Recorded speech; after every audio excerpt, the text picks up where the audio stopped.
Hi, I'm Charlotte So Natural, historic downtown Newton, Kansas on Main Street, and sonatural.com on the web. We have a sort of beginner-friendly class coming up that we do every year. It meets on the second Saturday. It's called Mix and Match Sampler this year, and it will be fun. And we want to welcome beginners. And I've heard that some beginners get intimidated when they come into a room full of quilters and they just feel like they don't know anything. Guess what? We've all been there. So I want you to have some tips, and maybe you're coming to the class, maybe you're not, maybe you've been viewing this from afar and saying, maybe I'd like to do this, but I'm not quite sure how to get started. I have a couple of videos online now that one, I talk about a cutting mat, one I talk about rotary cutters, and now I'm going to talk about rulers a little bit more specifically. I'm going to talk about the different types of rulers. They have really evolved in recent years, and this is Creative Grids. We really like them. It comes with a molded into the plastic textured area, and depending on what ruler it is, how many of these little discs that are they feel kind of like sandpaper are on the ruler. So there are rectangular ones, there are square ones, and you can see those dots. Those are raised on the back, and their sole purpose is to hold the ruler steady on the fabric when you're cutting it. So there are different kinds of rulers out there, and again, we like the brands, and we sell the brands that have very accurate measurements, but also that have addressed the issue of slippage of the plastic, the plexiglass on the fabric. So again, Quilters Select, their entire plastic is this sort of, I don't want to call it rubberized, but it almost feels like that's a whole thing is texturized. It doesn't slide easily, so you have to kind of pick it up and move it. But that ruler comes in lots of different sizes. I like this little 3-inch one, but there's also big squares. But let's say you're a beginner and your grandmother quilted, and she says, hey, I have 2 of this large ruler. You are welcome to take one. Or I have a large one and this little small one.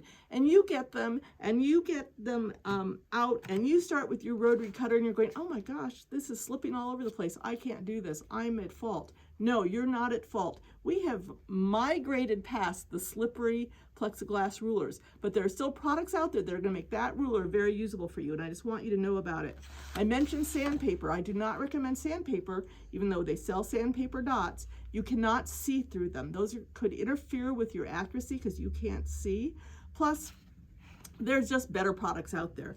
This one is one of my favorite rulers. I've had this for years and years and years, but it was a slippery ruler. So we apply a product called Invisigrip. It's like a static cling, and we sell that. So if you have a ruler that slips too much, Invisigrip is a great product to know about it. You cut it just a little bit smaller. This is cut like a total of a 1/2 inch smaller all around in the ruler, so there's a 1/4 inch space on each side, so it doesn't come off like I just pulled that. It would stick up there. There's Invisigrip. There is also this Maker's Tape. This Maker's Tape is great. You have to replace it more often than something like Invisigrip, but it really works well, and you can just tear it. And you might even have this because it's sold for crafting for other things, but it just tears.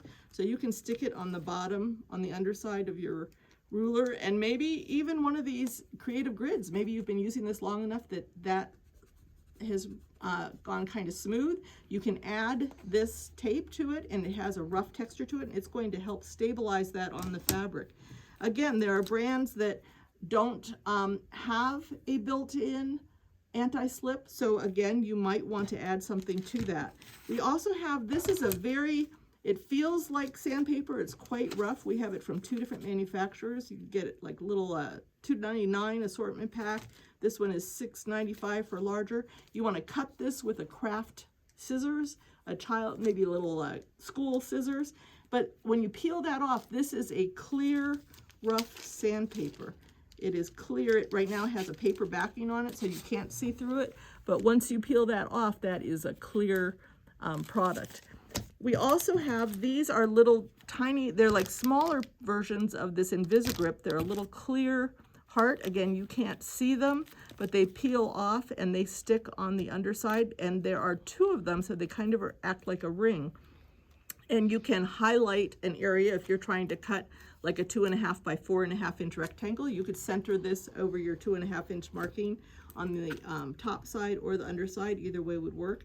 We also have this cutting edge, which if you are cutting lots of 2.5 inch strips and your ruler is slippery, or even if your ruler just has more lines on it than you feel comfortable looking at, you can use this cutting edge, which is again a removable sort of sticker, self-stick tape, vinyl strip, and that will stick on the underside, and you can use that to stick on the bottom. It will help the ruler to keep from moving, plus it butts up against the edge of the fabric to cut. So we just want you to know about these products. Eleanor Burns has one, and there are solutions. It's not always your problem. You're definitely not the first person who had that problem, so somebody probably thought of a solution, which is the value of getting to know your neighborhood-friendly quilt store, because we're full of tips and ideas. So thanks for joining me today, and maybe we'll see you soon. I'm Charlotte Sew Natural on Main Street in Newton, and sewnatural.com on the web.